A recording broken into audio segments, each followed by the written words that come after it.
You looking for a positive? I've got it. Use your life insurance while you're living. MyTermLifeGuy.com. Look, with everything that we've been through, don't just think about your family. You got to think about you. Term life insurance. Get one that lets you use it while you're living. MyTermLifeGuy.com. It's that simple. MyTermLifeGuy.com. A $1 million policy for a healthy male non-smoker below $35 a month. MyTermLifeGuy.com.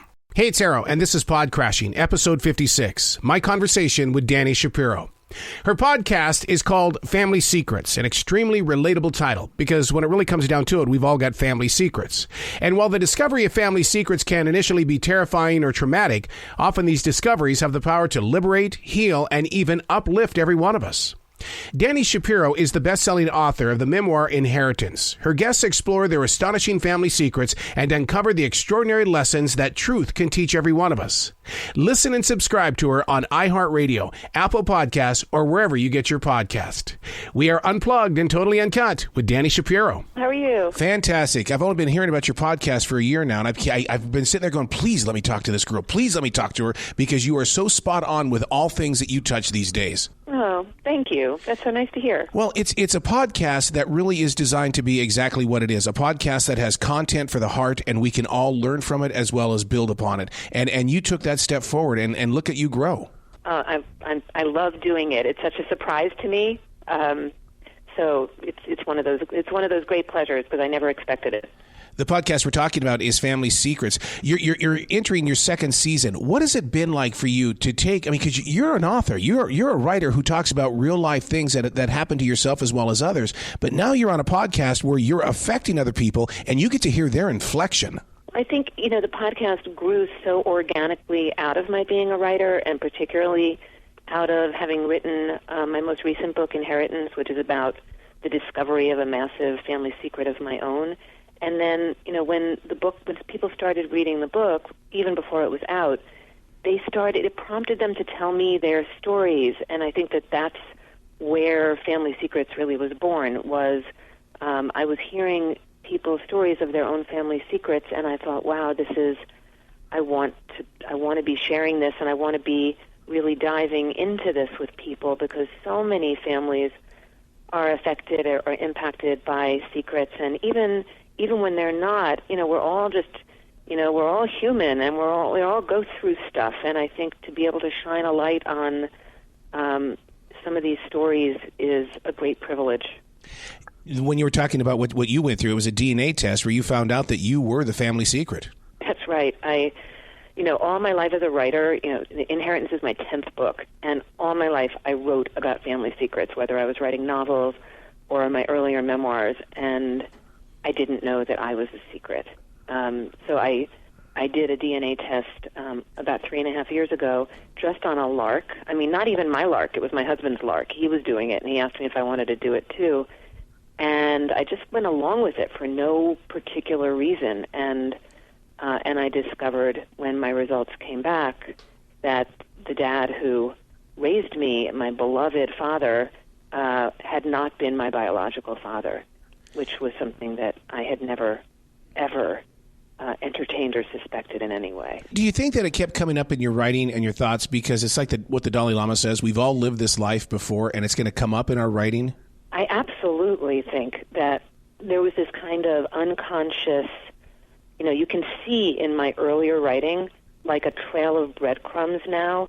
When I go back and I look at my early books, the first time I did it after my discovery, I thought, oh my gosh, I knew on some deep level that I couldn't touch, I knew there was, I would write about being a child snooping through my parents' things, and there was literally the sentence in one of my early books where I wrote, what was I searching for? A clue, a reason.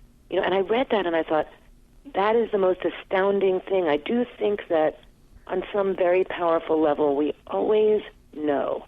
Did you find forgiveness, or how do you grow from a situation like that? Because now you're standing in an open field. Both of my parents were gone, which was part of, it's interesting because I talk to a lot of people who make discoveries like this, and so many people are because of the ubiquity of DNA tests. And when the parents are still living, that is both a good thing because then, you can go to your parents and say, what happened? I don't understand. Can you please tell me? I can't believe you hid this from me. But it's also very painful because you're having this kind of reckoning. In my case, my parents were gone, and that was very hard because I was left holding this huge mystery. So I had to do the work of understanding and ultimately, more than forgiveness, really, I think a very deep understanding of what it was that they went through in order to bring me into the world. Because in my case, it wasn't that my mom had had an affair. It was that they had had difficulty conceiving, and they went to a fertility institute, and ultimately, this was in the early days of this kind of procedure. They had done artificial insemination using donor sperm, and they were told, never tell anyone. The child must never know. Don't tell your own parents.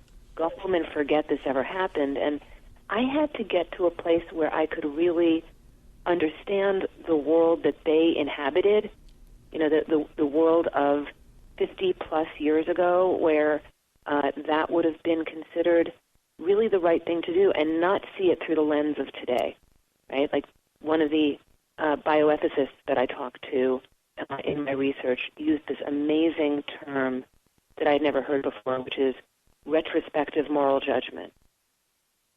Like, let's not judge the past through the standards of what we understand today with all of the sophisticated psychology that we now, may possess, but understand it as who they were at a time when infertility was shameful and, childlessness, the idea that a couple would choose childlessness was like no one did.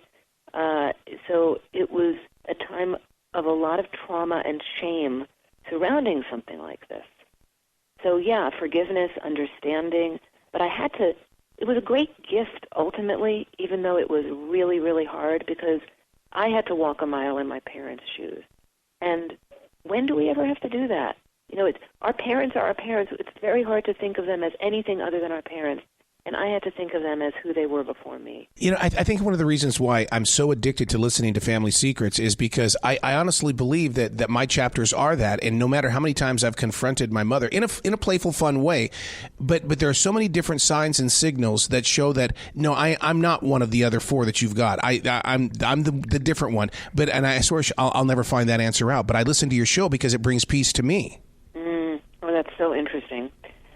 Yeah, I think that maybe one of the reasons for the success of the show, or like why it's touching people, is because when we shine a light on something that's really hard or that's been hidden, that's been kind of hidden in the dark, in the corners, it releases the, all those feelings of otherness or shame or confusion or difficulty, because when a light is shown in that way, it makes all of the shame around it go away.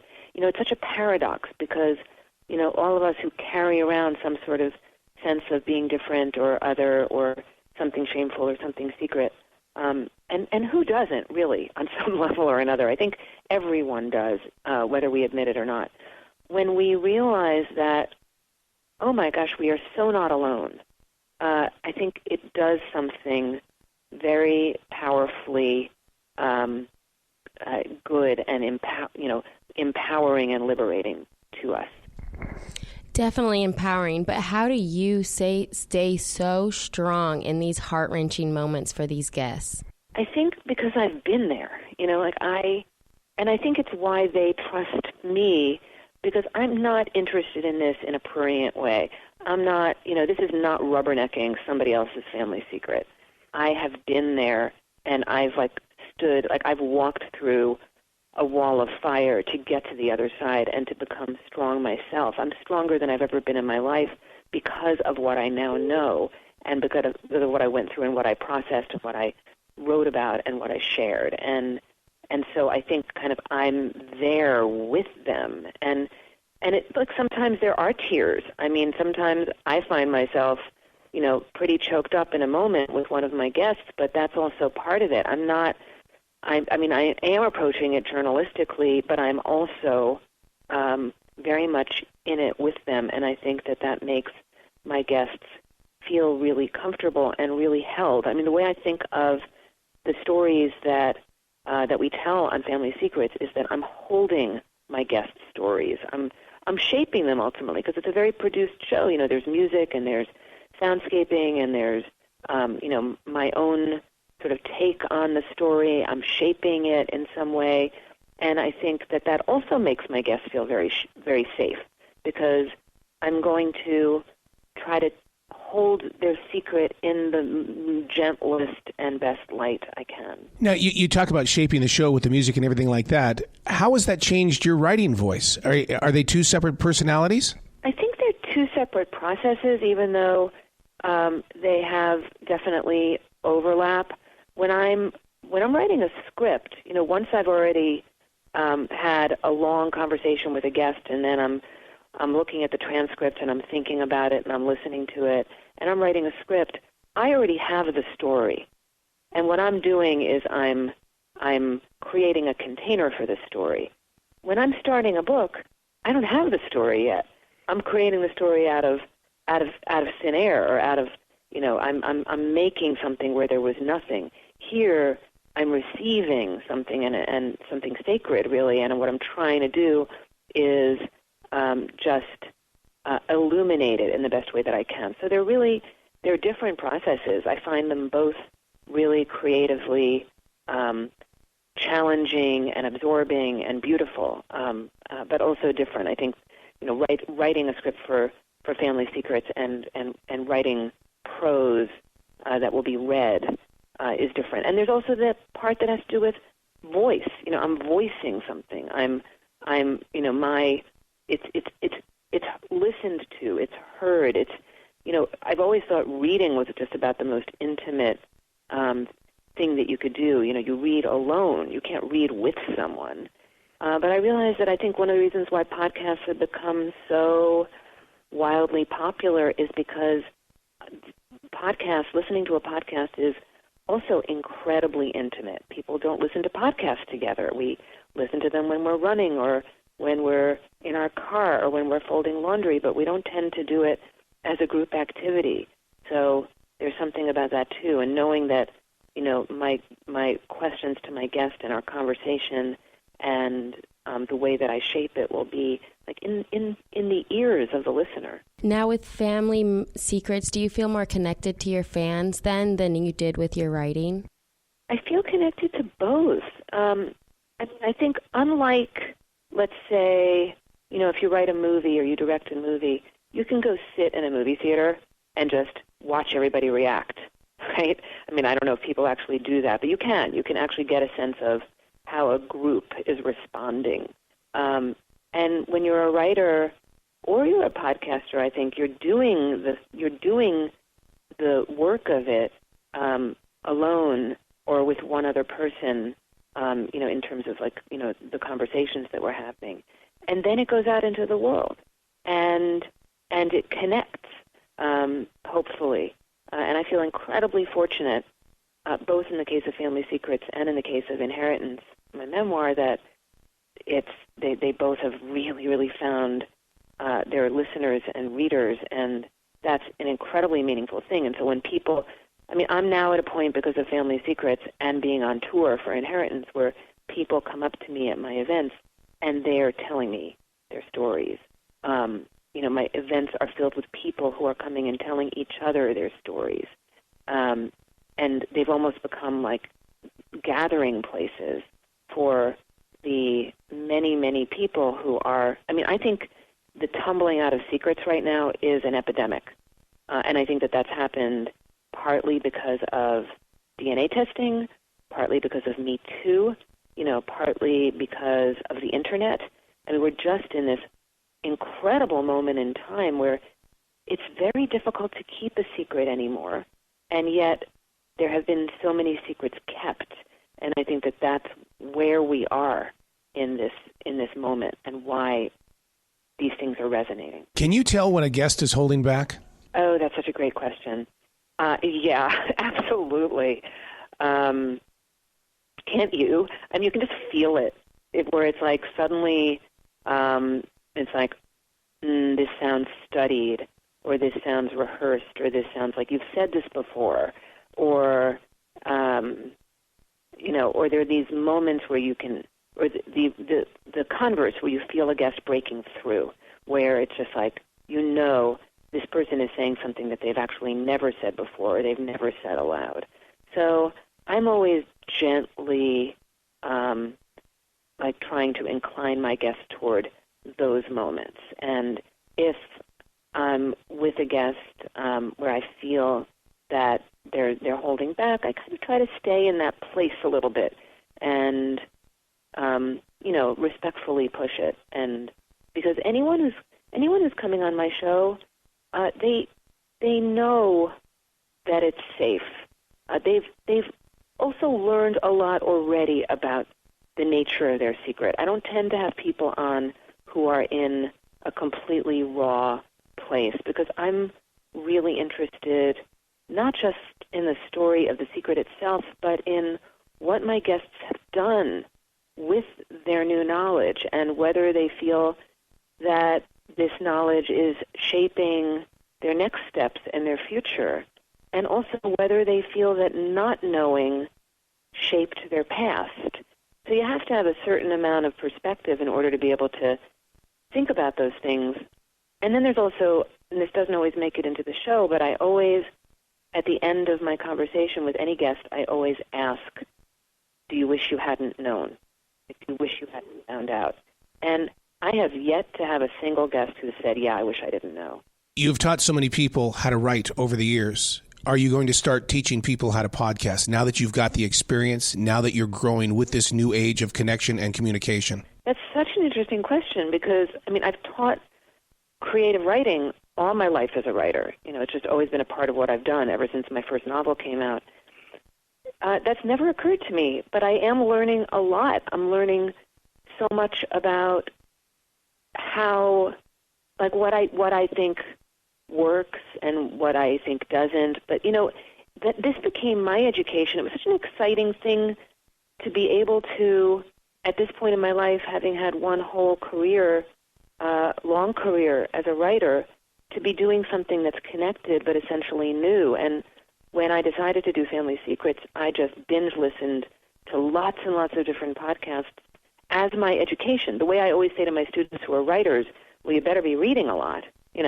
I started listening, and I thought, well, what do I want to do? What is the kind of podcast that I want to create? And then I would hear the podcasts that became kind of models for me.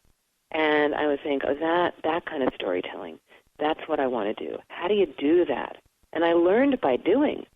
And also, it seems like an incredibly generous community, the community of podcasters. I would hear hit podcasts where I would think, wow, I want to do what she's doing, or I want to do what he's doing. And I would call up those hosts, wildly successful hosts, and they would spend, an hour on the phone talking to me. How many worlds are there where you can really do that? If you say, I want to be a trial lawyer, I'm going to call, the number one trial lawyer in the country and ask how he does it. I don't think so. I sat across from Mark Moran, and you're crazy true on that, because he sits there and he goes, all right, man, let's talk about it. I know I'm a comedian, but let's talk about podcasting. And because they've got stories to share, they've got experiences that are so fresh in their creative process, and people that say yes to creativity, it's a lonely world until you find somebody who wants to talk about it. That's completely true, because we do what we do, we conceive of what we conceive of, essentially alone in a room. And I sometimes wish there was, one of those maps of the world, where you see, little lights on where, little tiny little dots where people are, podcasting, or people are, alone in a room writing a book. Because there are many of us, but we don't, we're not on the phone, we're not hanging out, we're not having lunch, we're not at the water cooler, we are doing our work. And so when you have these moments of connection, and you realize, oh my gosh, you're doing this too, and let's talk about it, because it's so interesting to talk about the creative process. Well, congratulations on Family Secrets. I mean, you can hear it on iHeart, wherever podcasts are, it's there. And people need to take the time to digest it, listen to it slowly, and then process it. Congratulations on this podcast. Oh, thank you so much. It was great to talk to you. Please come back anytime, Dani. My door is always open for you. I appreciate it. You be brilliant today, okay? Thank you.